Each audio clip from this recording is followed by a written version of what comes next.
야곱의 구속사라는 제목을 갖고 오늘 창세기 28장 10절에서 22절까지 지금 오늘은 이제 세 번째 시간인데 마무리를 좀 해야 될 것 같습니다.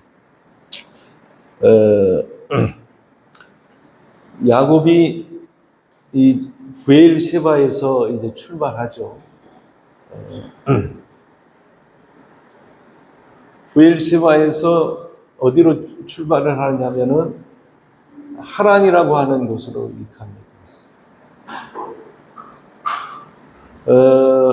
하란으로 향하여 가다가 한 곳에 이르르는데 그게 옛 이름으로는 누수고 또 다른 이름은 베델이다 이렇게 바꾸죠. 그래서 이 창세기 28장의 이 베델은 첫 베델이에요. 그리고 난 다음에 이 베델에서 시작해서 이제 하란으로 간 다음에 이 하란에서 여기서 다시 이제 출발을 해요. 그러니까는 출발을 해서 세겜이라고 하는 것을 거치고 그 다음에 이른 장수가 이게 이 베델이에요, 베델. 베델인데 이건 창세기 35장을 얘기를 한 거예요.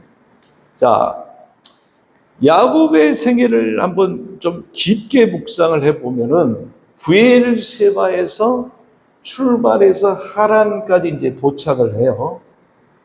하란까지 도착을 하는데 하란에 도착해서 이제 그의 신부들을 얻고 이 신부들을 통해 가지고 이제 자녀들을 얻게 되는 거예요.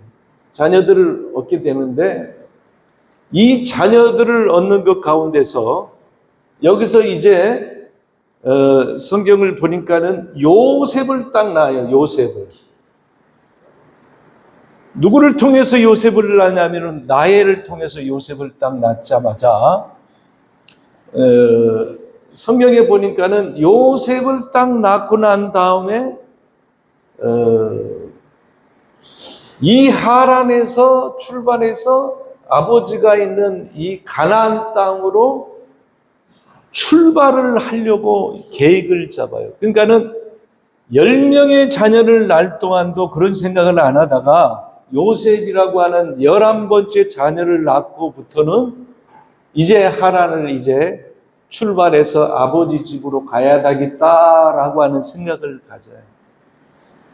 왜 요셉을 낳자마자 그런 생각을 가졌느냐? 자, 한번 성경을 한번 찾아볼게요. 성경을 보시면 창세기 어디를 보시냐면은 창세기 제 31장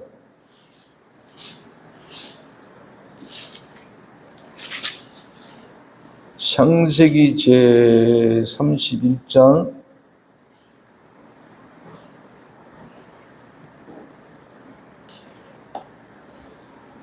13절부터 31장 13절서부터 볼게요. 나는 베델의 하나님이라 내가 거기서 기둥에 기름을 붓고 거기서 내게 소원하였으니 지금 일어나 이곳을 떠나서 내 출생지로 어떻게 돌아가라 이렇게 얘기를 해요. 그래서 이제 17절 보세요. 야곱이 일어나 자식들과 아내들을 낙타들에게 태우고 그 모든 가축과 모든 소유물 곧 그가 바단 아람이 하란에 가축을 길고 가나안 땅에 있는 그의 아버지 이삭에게로 어떻게 가라 그렇게 얘기를 한단 말이에요.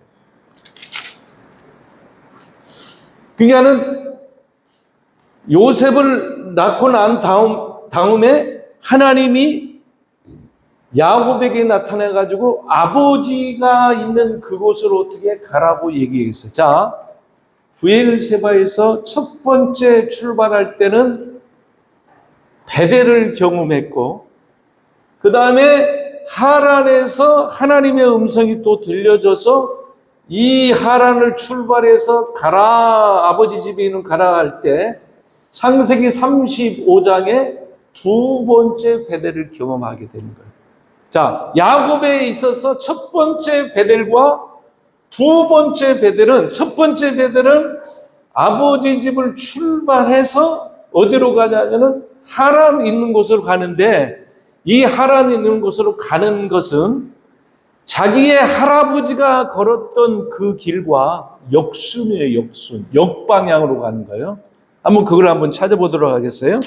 창세기 12장을 보시면, 창세기 12장 1절부터 볼게요. 여호와께서 아브라함에게 이르시되 너는 너의 고향과 친척과 아버지의 집을 떠나 내가 내게 보여줄 땅으로 가라. 아버지 집을 떠나라고 그랬어요. 아브라함에게는 아버지 집을 떠났고, 야곱은 이제 아버지 집을 떠났지만 이제 하란에서 다시 아버지 집으로 어떻게 가라고 명령을 한 거예요. 자, 그러면서 이제 2절에 보니까는 내가 너로 큰 민족을 이루고 내게 복을 주어 내 이름을 창대케 하리니. 자, 여기서 큰 민족과 아브라함에게 내 이름을 창대케 하리라. 요 두 가지는 좀 이따 제가 또 얘기를 할 거예요. 기억을 해 두세요. 너로 큰 민족을 이루겠다. 그 다음에 내 이름을 어떻게 창대하게 하겠다.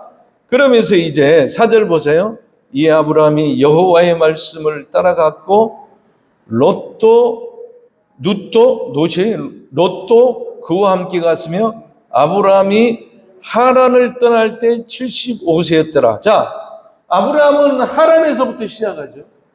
이제 갈대아 우르에서 이제 하란까지 오는데, 하여튼 갈대아 우르든 하란이든 다 같은 의미를 갖고, 하란에서 출발해가지고 어떻게 하냐면, 그러면 아브라함에게는 이 부엘세바, 그 다음에 베델, 이런 이 과정들이 없어요. 과정들이 없고, 아브라함에게는 하란에서부터 출발하는 거예요. 출발점이 달라요. 야곱과 아브라함의 출발점이 다르는데, 출발점이 다른 이 사실이 굉장히 우리들에게 영적인 의미를 부여해 주는 거예요. 그래서 아브라함은 하란을 떠나가지고 어디를 도착하냐면은 세겜을 도착하고, 세겜에서 바로 옆에 붙어있는 베델을 도착하고, 베델을 도착해서 어디까지 가냐면은 헤브론까지 가는 거예요. 헤브론.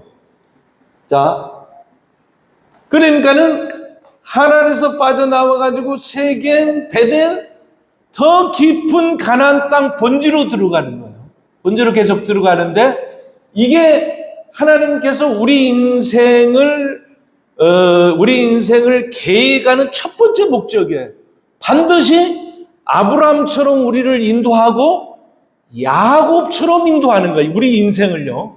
그래서 아브라함, 그 다음에 야곱 인생을 보면은 하나님께서 우리 인생을 어떻게 인생을 경영할 건가, 인도할 건가를 이게 볼 수가 있단 말이에요. 자, 이제 그 부분을 한번, 자, 4절에, 12장 4절에 아브라함이 하란을 떠날 때 75세였더라.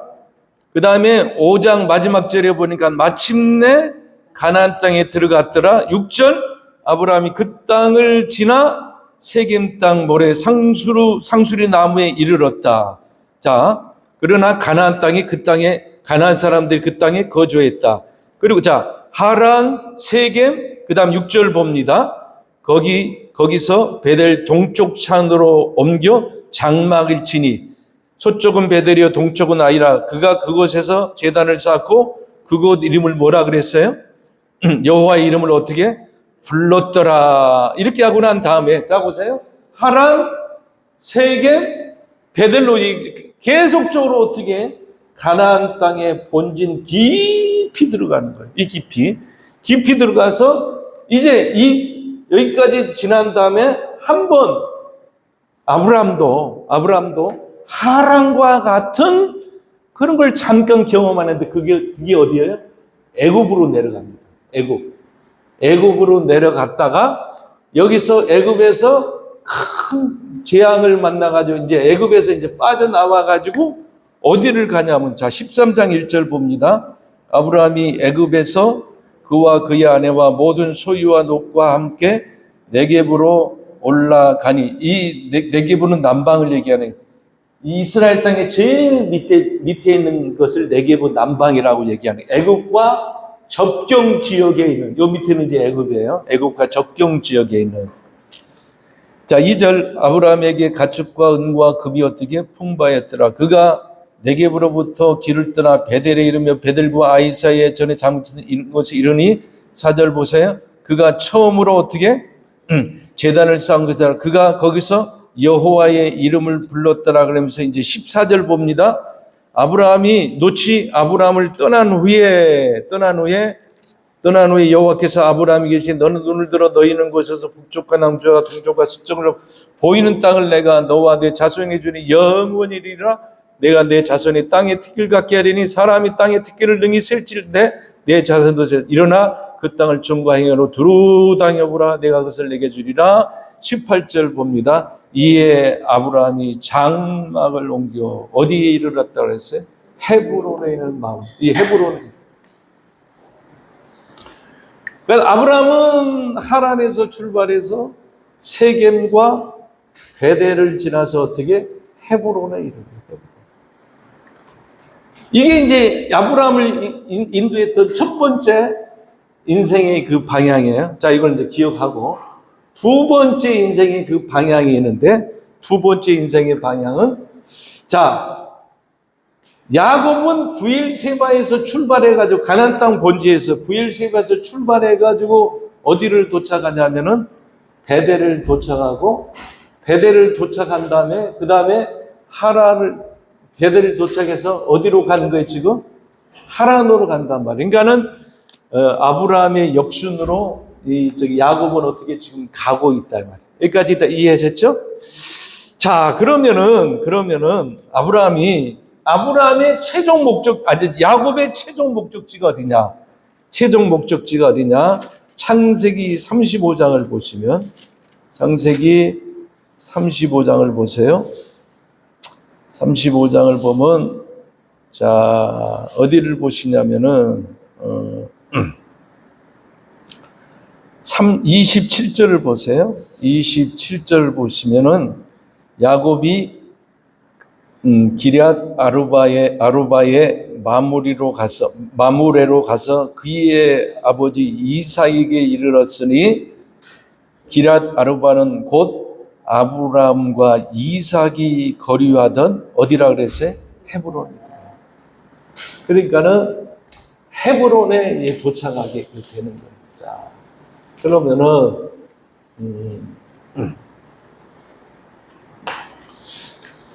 아브라함의 생애는 어디에서 출발해서, 우르에서 출발해가지고 하란을 거쳐가지고 어떻게 결국 그 목적지가 어디냐면은 헤브론이에요.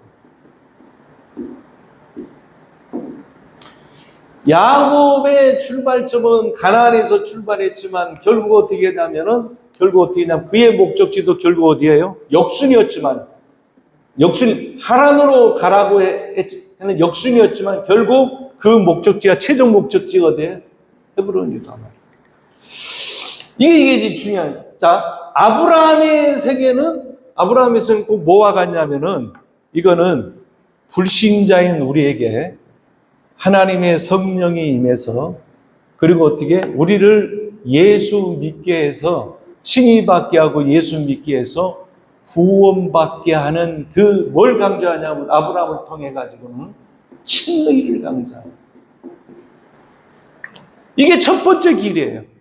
자, 로마서 4장을 보시면은, 로마서 제 4장을 보시면,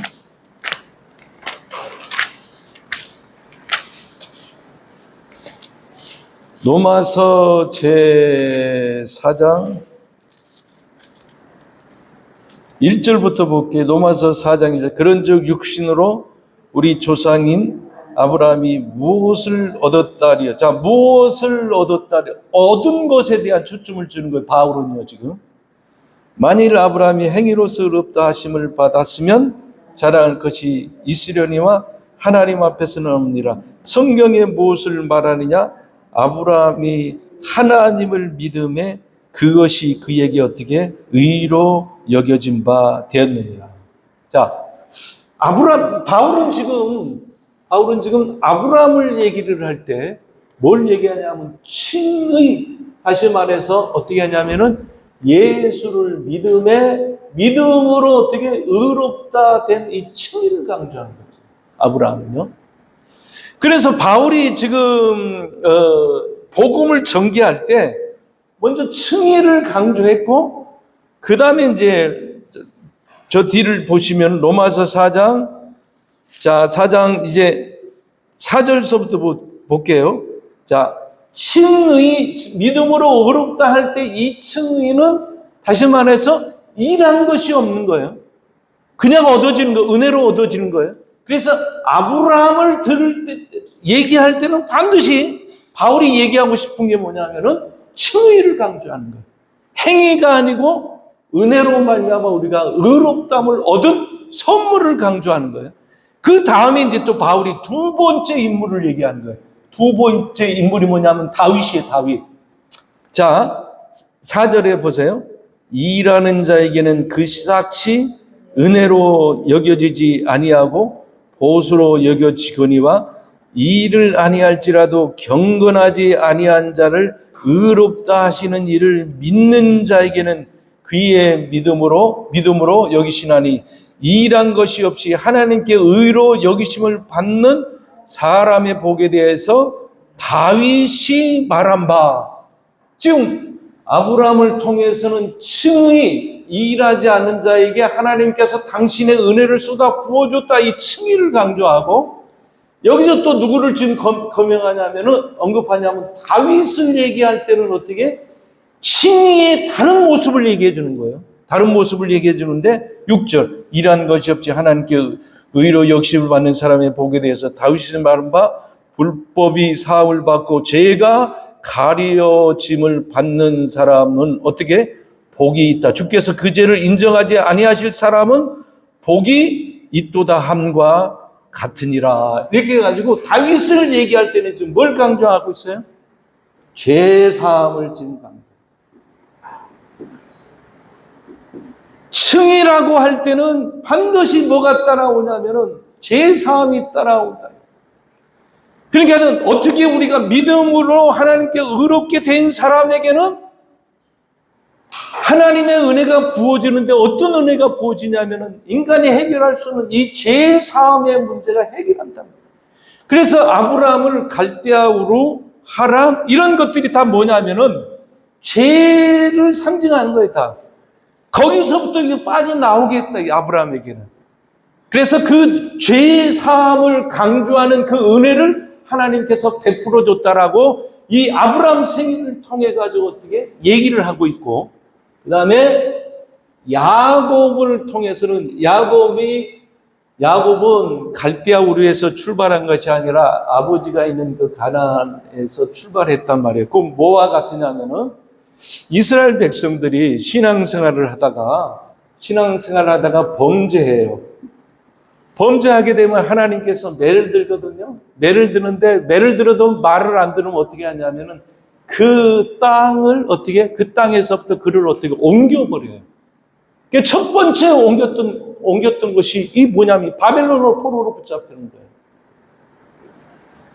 그래서 바벨론 포로에서 이곳에서 하나님께서 일을 또 하세요. 일을 해서 그들의 힘과 능력으로 여기서 빠져나오는 것이 아니라 하나님의 능력으로 여기서 어떻게 빠져나오게끔 하는 것이, 자, 이 땅에서 추방당해서 범죄함으로 그들이 포로 생활을 했다가 그 포로 생활에서 다시 어떻게 빠져나오는 이 모습, 우리가 의롭다함을 얻었고 의롭다함을 얻은 다음에 우리가 삶을 살아가면서 범죄하거든요. 쓰러지거든요. 넘어지거든요.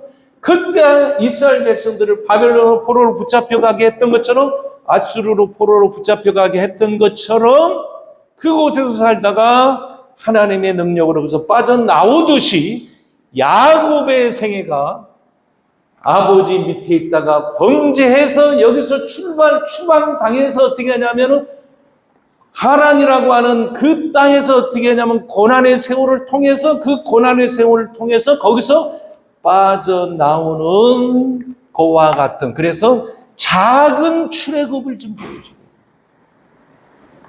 누가복음 15장에 보면 탕자가 아버지 품을 떠났단 말이에요. 아버지 품을 떠나서 그가 쥐염 열매를 맺고 허랑방탕하다가 거기서 어떻게 다시 아버지 품으로 돌아오는 그 장면이 야곱의 생애와 같다. 그렇게 봅니다. 아버지 품에 있는 사람의 문제, 하나님 품에 있는 사람의 문제, 교회 안에 있는 사람들의 그 문제를 어떻게 하나님은 야곱을 통해서 이 다룬 것처럼 우리의 삶을 통해서 하나님은 어떻게 우리를 다루시는 모습과 같다. 그러면 우리도 아브라함의 경로가 있었고 지금은 무슨 경로를 밟고 있는 거예요? 지금 우리는 야곱의 경로를 밟고 있는 것과 같다. 그래서 야곱이 밟고 있는 그 과정은 본질적으로는 누구를 향하냐면은 참 야곱 때는 예수 그리스도를 얘기를 해주는 거예요. 그래서 우리가 이 부분을 조금 더 성경적으로 조금 보면서 좀 더 말씀을 조금 더 깊이 좀 들어가 보도록 하겠어요. 창세기 28장을 보면, 자, 아브라함의 생애를 통해서, 야곱의 생애를 통해서 큰 그림은 이제 우리가 그렸어요. 큰 그림을 그렸어요. 그렸다고 한다면, 자, 보세요. 창세기 28장으로 다시 넘어갑니다. 자, 10절에 야곱이 부엘세바를 떠났다. 하란으로 향하여 갔다 그랬어요. 한 곳에 이르렀다. 해가 졌다. 유숙했다. 그곳에 한 돌을 배기했다. 여기서 한 돌이라고 했지만은 이건 단수라 그랬어요? 복수라 그랬어요? 복수라 그랬어요. 여러 돌들을 어떻게 모아가지고 배기 잤다. 그런데 누워 잤다. 근데 12절이 이제 중요한 부분이에요. 꿈의 본주. 자, 꿈을 꾸게 돼요. 꿈의 본주. 사닥다리가 땅 위에 서 있는데 그 꼭대기가 첫째 어디에 되었다 그랬어요? 하늘의 첫 번째 경험했던 것이 뭐냐면은 돌베개를 베고 잔 다음에 어떻게 첫 번째 경험했던 것이 꿈을 통해서 그 꼭대기라고 그랬어요. 그 꼭대기가 사닥다리 그 꼭대기가 어디에 닿았다 그랬어요? 하늘에 닿았다 그랬는데 원문에 보면은 하늘에 닿았다라는 말은 없어요. 닿았다라는 말은 부분은 없는데 원문에 보면요 이 꼭대기라고 하는 것이 이게 머리를 얘기해요. 머리. 그 머리가 하늘에 있다 그 뜻이에요. 원문에 보면은 그냥 꼭대기가 닿았다 그러니까는 뭐 이게 딱 단 게 아니고 머리가 뭔지는 모르겠지만은 하여튼 그 머리가 하늘에 있다 이거예요. 머리가 이제 하늘에 있다 그러는데 자 보세요.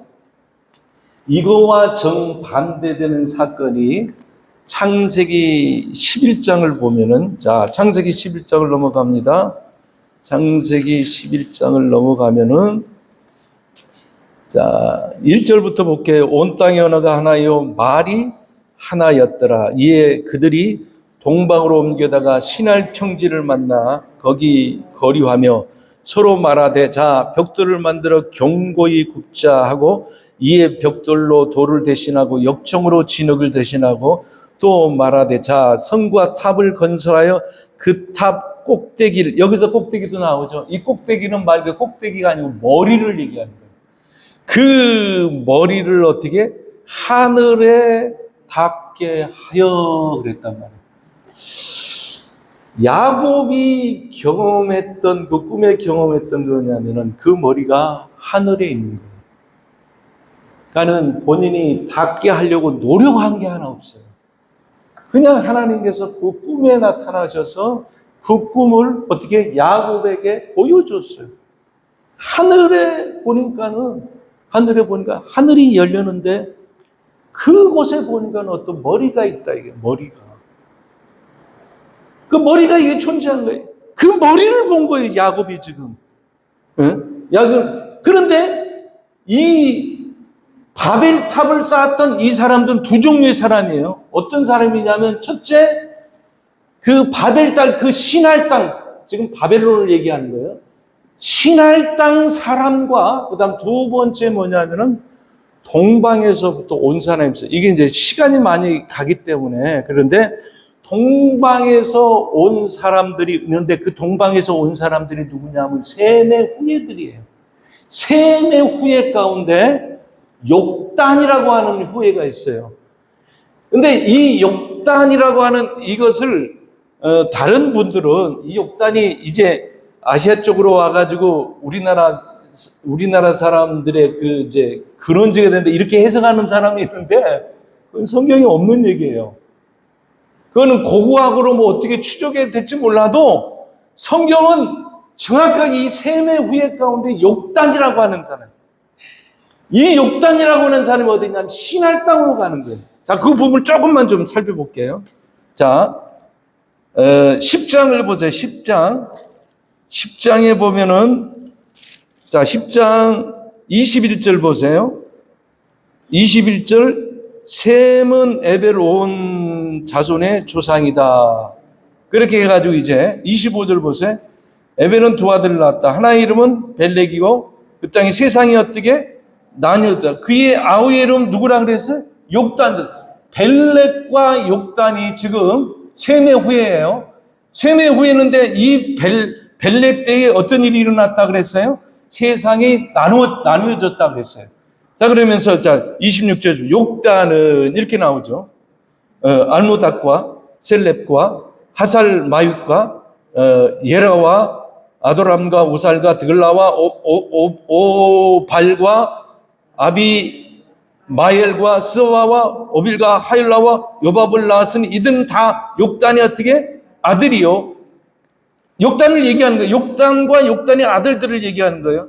그들이 욕단의 아들들이 자 30절 그들이 거주하는 곳은 메사로부터 수발로 가는 길에 동쪽 산이 동쪽으로 지금 움직이고 있는 거예요. 셈의 후예 가운데 이 욕단의 후예들이 동쪽으로 움직이는 거예요.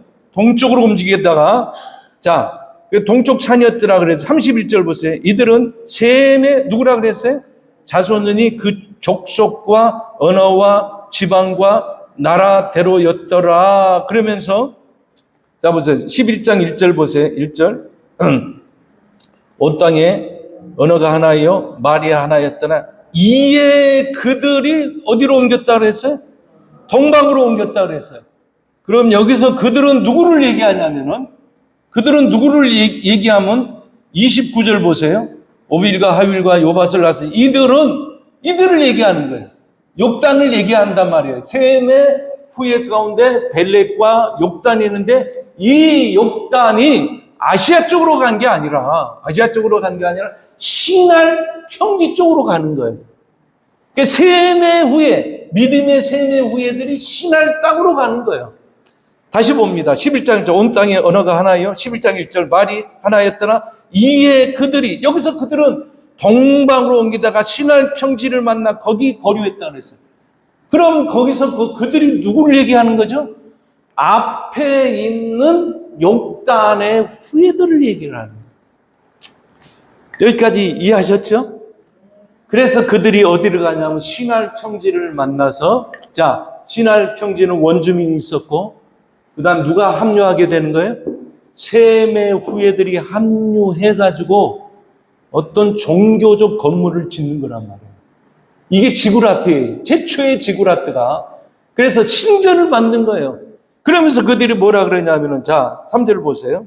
3절 거기서 만났어요. 만나가지고 3절 보세요. 서로 말하되 서로는 누구를 얘기하냐면은 욕단의 후예들뿐만 아니라 누구 후예들요?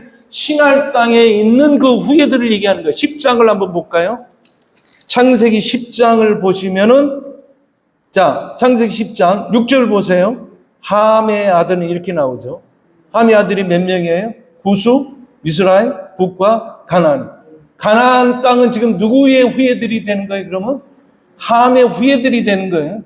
그래서 8절 보세요. 구수가 또 니뭇을 낳았다. 그는 세상의 첫 용사라. 그가 여호와 앞에 용감한 사냥꾼이었더라. 그러면서 10절 보세요. 그의 나라는 함의 후예 가운데서 아주 잘 싸우는 사냥꾼, 이상한 사냥꾼이에요. 사냥꾼이 그의 나라는 신할 땅에 뭐라 그랬어요? 바벨과 이렇게 나왔다.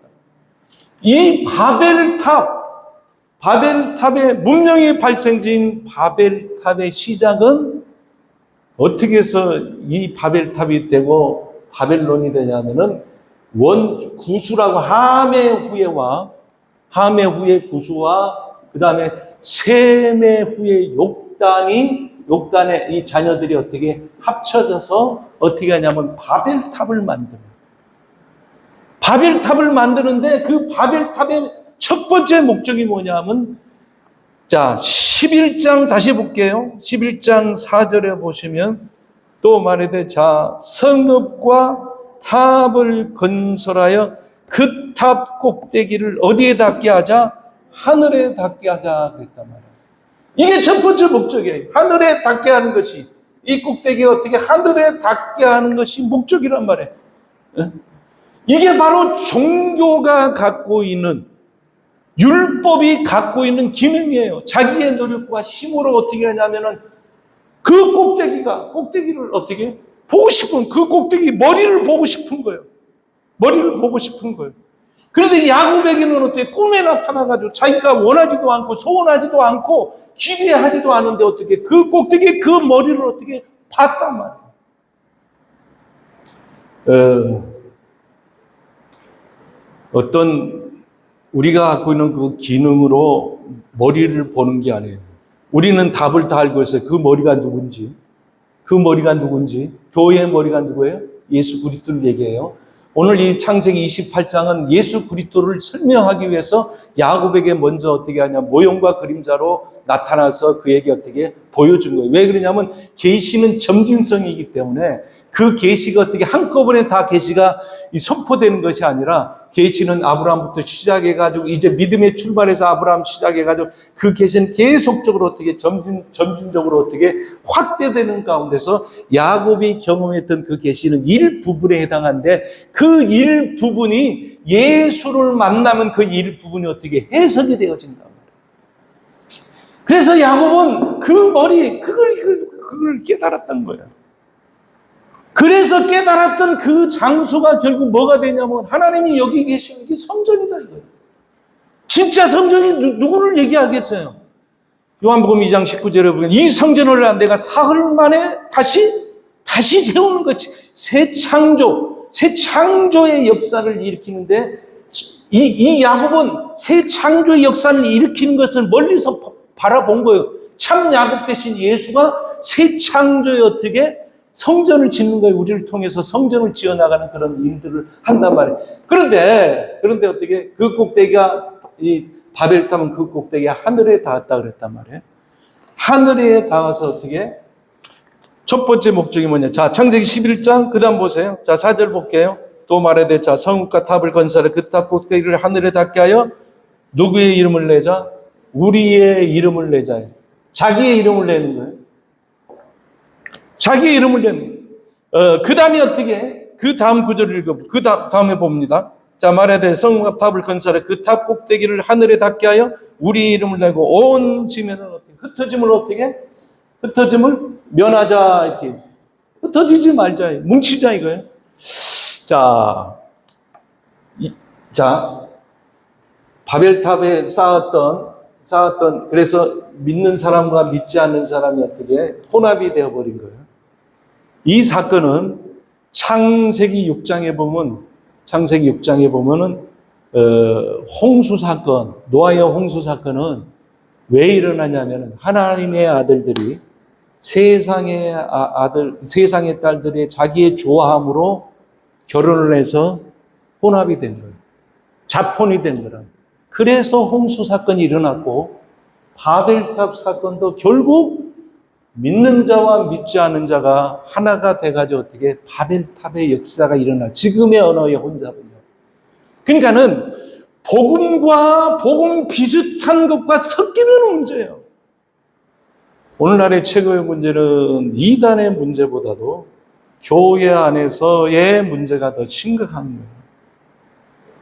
이 심각한 것을 어떻게 깨달은 사람은 애통하고 아파하고 하나님 앞에 기도하는 거예요. 숫자가 많이 모이는가, 몇만 명이 모이는 그건 상관없어요. 주님이 모실 때 숫자의 많음이 문제가 아니에요.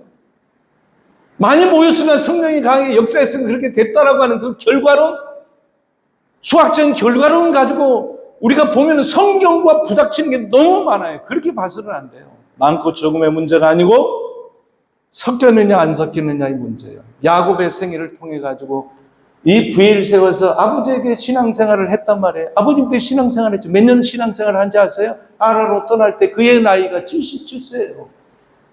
적은 나이가 아니에요. 야곱이 태어날 때 그의 이 아담 이후에 많은 사람들이 같이 공존했어요. 에덴 동산에 대해서 알고 노아의 방주에 대해서 알고 수많은 말씀을 들었을 거예요. 야곱은요. 77세 때 떠나는 거예요. 40대 떠난 게 아니고 30대, 20대 떠난 게 아니에요. 노년에 떠난 거예요. 노년에 떠난 거예요. 그래, 이삭이 첫 아이를 언제 갖게 되죠? 이삭이 첫 아이를 언제 갖게 되냐면 40세까지, 40세. 이삭도 그것도 어떻게 늦게 가져가지고 하나님 앞에 간구했더니 하나님께서 그 태를 열어주신 거예요. 그런데 이 야곱은 77세기 때문에 시작도 안 하는데 여기서 그가 출발할 때 하나님께서 야곱을 어떻게 우리와 똑같이 예수 안에 들어오고 믿음 안에 들어오고 난 다음에 교회 안에 들어오고 난 다음에 어떻게 다뤄야 될 부분이 있단 말이에요. 그 다뤄야 될 부분이 뭐겠어요? 섞여 있는 거. 섞여 있는 거. 아브라함도 롯을 데리고 와서 롯이 결국 어떻게 하니까 보내고 난 다음에 하나님의 계시가 임하고 그가 장막을 옮겼는데 헤볼론에 옮긴 것과 같이 섞여 있는 건 하나님 원치라는 거예요. 순수하고 깨끗한 복음, 깨끗한 진리를 우리에게 어떻게 주시기를 원하는 거예요. 그래 야곱이 77세에 출발해가지고 이 첫 경이 뭐냐면 이 땅에서부터 시작돼서 그 꼭대기 어떻게 하늘에 닿았다라고 하는 그거를 이제 발견하게 되는 거예요. 야곱이 첫 번째 발견한 게 그 꼭대기가 그 머리가 어떻게 하늘에 있구나. 하늘에 있는데 하늘에 있는 이 바벨탑은 그 하늘을 향해서 올라가는데 야곱이 경험했던 이 사닥다리 그 머리는 어떻게 하늘을 위해서부터 우리에게 내려온다. 이게 은혜죠. 은혜라고 하는 것은 죽을 때까지 다 표현해도 그 깊이와 넓이와 높이를 우리가 측량할 수가 없는 거예요. 그랬을 때 참 야곱 때는 예수 그리스도는 이 야곱이 이 잘못된 이 창세기 11장의 바벨탑 사건은 잘못된 거기 때문에 하나님께서 어떻게 그들을 어떻게 다 흩어버리는. 그러나 야곱이 경험했던 이것은 어떻게 하냐면 참 것을 경험했지만은 아직까지 그 비밀이 어떻게 하냐면 다 계시가 안 됐어요. 그때 하늘에 닿는 그 본질적인 게 뭐냐를 참 야곱 대신 예수께서 이 땅에 오셔서 말씀하신 거예요. 자, 마태복음 3장을 보시면요. 여러분들이 다 익히 아는 거예요. 익히 아는 건데 한번 다시 찾아보자 이거예요. 마태복음 제3장. 마태복음 제3장을 보시면 13절부터 볼게요. 이때에 예수께서 갈릴리로부터 요단강에 이르러 요한에게 세례를 받으려 하시니 요한이 말려 이르되 내가 당신에게 세례를 받아야 할 터인데 당신이 내게로 오시나이까. 예수께서 대답하여 이제 허락하라. 우리가 이와 같이 하여 모든 의의를 이루는 것이 합당하니라 하시니 이에 요한이 허락한지라. 예수께서 세례를 받으시고 고운 불에서 올라오실 때 뭐가 열렸어요? 하늘이 열리고. 하늘이 열린 거예요. 진짜 하늘이 열린 거예요. 예수가 진짜 하늘이에요. 예수 외에는 참 하늘이 아니에요. 이 땅에 뭐 하늘 것을 봤다 백날 얘기를 해도 참 하늘은 우리의 구원자 되신 예수 그리스도밖에 우리의 참 하늘이 없어요. 그 하늘이 야곱은 꿈을 통해서 봤지만은 그 하늘은 우리는 그리스도의 죽으심과 부활을 통해서 그 하늘을 볼 뿐만 아니라 그 하늘이 성령을 통해서 우리 안에 들어오셨어요. 이제는 우리는 어떻게 하늘과 함께 나아가는 거예요. 이거는 뭘 경험해서 느끼는 것이 아니라 말씀이 그렇기 때문에 우리는 말씀을 믿는 거예요. 나와 상관없이, 나의 어떠함과 상관없이 하늘이 어떻게 우리 속에 들어오셨어요. 기도를 세게 하다 보니까 그 하늘이 느껴진다. 그거 아니에요. 현장에 가니까는 역사가 일어나는 거 보니까 하늘이 느껴진다.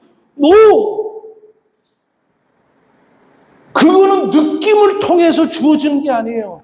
그 느낌은 믿을 수가 없는 거예요. 느낄 수도 있겠지만 느끼지 않는 경우가 99.9%예요. 우리 신앙생활 하면서. 그렇죠?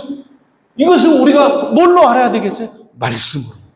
말씀으로 하는 거예요. 이게 말씀으로 알고 말씀으로 어떻게 고백하는 거예요. 우리가 비록 부족하지만 그 하늘이 땅인 내게 왔단 말이에요. 땅인 내게 와가지고 어떻게 하면 그 하늘이 이제 역사하는 거예요. 역사하는 거예요. 우리가 역사하는 게 그 하늘이 어떻게 우리를 역사해 나가는 거예요. 우리는 그곳에 어떻게 순종하고 그 말씀에 어떻게 복종해서 그 말씀과 함께 우리는 어떻게 나아가면 되는 거예요. 하늘 대신 그분이 우리를 통해서 하시는 거예요. 하늘이, 자, 첫 번째 하늘을 경험했어요, 야곱이. 참 예수는 당신이 하늘이에요.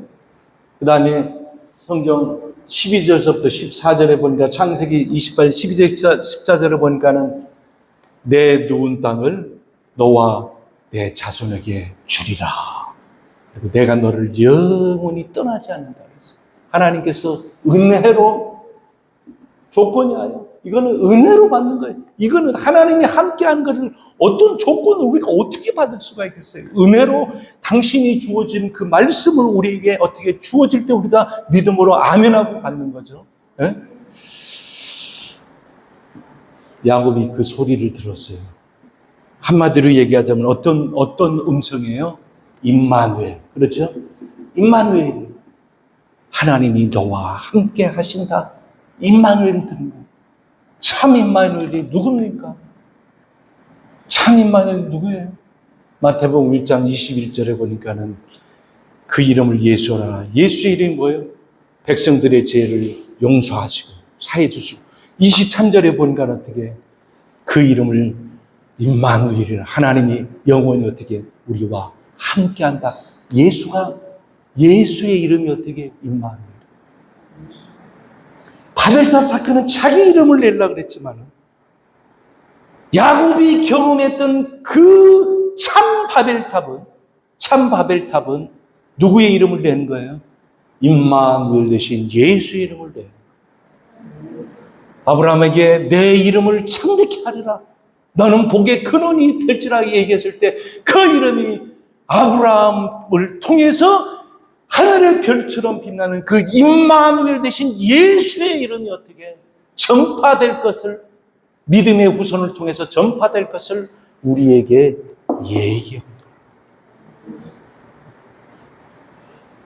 예수님이 이 땅에 오셔서 하늘이 되셨고, 그리고 어떻게 하냐면 두 번째, 하늘이 열리고 비둘기 같은 성령이 임하고 이는 내 사랑하는 아들이요 내 기뻐하는 자다. 야곱에게는 내가 너와 함께 하겠다라고 하는 것이 예수가 이 땅에 오셔서 하나님이 직접적으로 이제 들려준 음성이 너는 내 기뻐하는 아들이다. 이 아들이 우리와 함께 하는 거예요. 아무리 힘든다 할지라도 이 아들이 영원히 우리와 함께 한다. 겁낼 게 없는 거예요. 이분을 통해서 우리가 위로를 받는 거지. 어떤 감정이, 뭔 감정을 느낀다고 해가지고, 뭐 체험한다고 그게 아니라, 그거는 일시적인 것에 우리의 생애를 드리면 안 되고, 영원히 본질 대신 우리 아들 대신, 우리에게 어떻게 아들을 선물해 주신 그 하나님의 놀라운 역사를 우리는 말씀으로 믿어야 됩니다. 선교 현장에서, 일터에서, 골방에서, 어떤 장소든지 그 아들이 나와 함께 한다. 그 아들이 천지 만물을 창조한 그 아들이 하늘 되신 그 아들이 우리 속에 왔으니 우리는 이제는 땅의 아들이요 하늘의 아들이요 하늘의 아들이 돼요. 그래 야곱이 이것을 경험하고 난 다음에 그곳을 뭐라 그랬냐면은 이는 하늘의 전이요 하늘의 어떻게 문이다. 그게 이제 바벨이라고 하는 이 말이요. 이 바벨이라고 하는 이 말이 저쪽 중동 그쪽에 그 옛날 그 말 가운데 아카드라고 하는 말이 있어요. 신할 땅에서 나온 아카드라고 하는 말이 있는데 그 말이 바벨이라고 하는 말이 뭐냐면은 신의 하나님의 어떻게 문이다 전이다 이 뜻이랑 똑같아요. 인간의 바벨은 그 머리를 보려고 그랬지만은 그 머리를 볼 수가 없는 거예요. 그 머리 되시는 그 주님이 어떻게 문이 되어서 참 바벨이 되어서 이 땅에 오실 때만 가는 거예요. 올라가서 못 봐요. 그분이 내려오셔요. 신약에서는 내려오셨지만은 야곱에게도 내려오셨지만은 바벨탑을 어떻게 그 문 대신 하나님께서 내려오긴 내려왔어요. 왜 내려왔냐? 심판을. 주님이 이 땅에 오신 목적이 우리에게는 심판이 아니요 우리에게는 구원의 역사를 일으키기.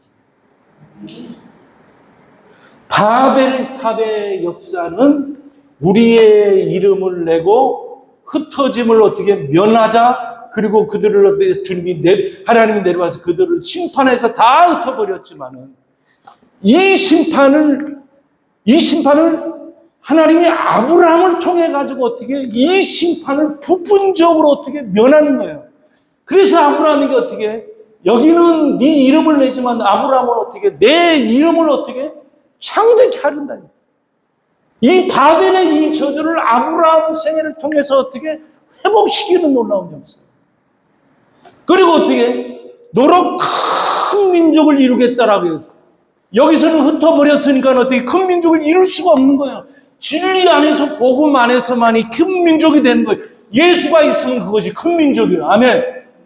예수가 있는 그 가정은 큰 가정이에요. 예수가 있는 그 사업자는 큰 사업장이에요. 그거 적고의 문제가 아니라 그분이 있느냐 없느냐의 문제죠. 이게 아브라함의 생애를 통해서 이 바벨의 이 저주를 어떻게 조금씩 어떻게 해결해 나가는데 온전한 해결은 누가 와야 돼요? 참 바벨 대신 예수가 와야지 해결됩니다.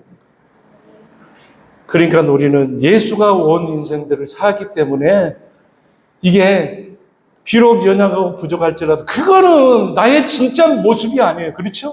나의 진짜 모습은 누구냐? 예수로 충만한 예수로 연합된 그 생명이 우리 속에 있기 때문에 그분이 죽으시고 부활하신 그 생명이 우리 가운데 있기 때문에 우리는 이제는 그 예수를 믿는 믿음 안에서 사는 거예요. 주님이 역사하셨다. 우리 인생도 어떻게 역사하셨다. 우리 인생도 역사하신다. 하실 것이다가 아니라 미래가 아니에요. 현재 과거로 끝났고 현재 진행형으로 계속적으로 되어져요. 한 구절만 보고 오늘 말씀 마무리하도록 하겠습니다. 창세기 28장을 보세요. 창세기 28장. 자, 28장 17절 봅니다. 창세기 28장 17절. 이에 두려워 이르되 두렵도다 이곳이요 이곳은 다름이 아닌 하나님의 집이요 이는 하늘의 문이로다. 그래서 야곱이 아침 일찍 일어나 베개에 삼았던 돌을 가져다가 기둥을 세우고 그 위에 어떻게 기름을 부었더라. 야곱이 부었던 그 기름은 이제 하나님께서 다시 진짜 부어요. 진짜 부어요. 누구에게 부느냐? 돌한테 붓는 것이 아니고 돌에 원형되는 예수에게 부어요. 그 구절 하나 찾아보고 말씀 마치겠습니다. 사도행전 10장을 보십시다. 사도행전 10장 38절 봅니다. 사도행전 10장 38절. 하나님이 나사렛 예수에게 성령과 능력을 기름 붓듯 하셨음에 그가 두루다니며 선한 일을 행하시고 마귀에게 눌린 모든 사람을 고쳤으니 이는 하나님이 어떻게 함께 하셨습니다. 보세요. 베델이죠. 예수가 참 베델이에요. 야곱이 부었던 그 돌에 부었던 그 기름은 이제 하나님께서 뭘로 바뀝니까? 참 돌이신 예수 그리스도에게 어떻게 기름을 부어서, 기름 부은 목적이 뭐겠어요? 마귀에게 누린 모든 사람을 고치는, 이게 우리의 선교요, 이게 우리의 삶의 목적이에요. 고치는, 말씀으로 고치고 우리의 기도로 또 고치고 또 우리의 찬양을 통해서 고쳐나가는 이런 놀라운 일들이 오늘 우리 가운데 그대로 벌어질 줄로 믿습니다. 기도합시다. 하나님 감사합니다. 우리의 참된 베델 되신 주님을 찬양합니다.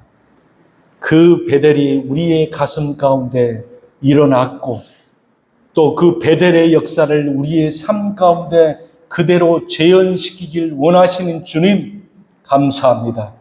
기도 가운데 그 베델을 경험하게 하시고 또 찬양 가운데 그 베델을 경험하게 하시고 또 말씀 가운데 그 베델을 경험하게 하시고 우리의 삶의 현장에 베델의 놀라운 역사가 일어난 줄 감사하고 주 예수 그리스도 이름으로 기도하옵나이다.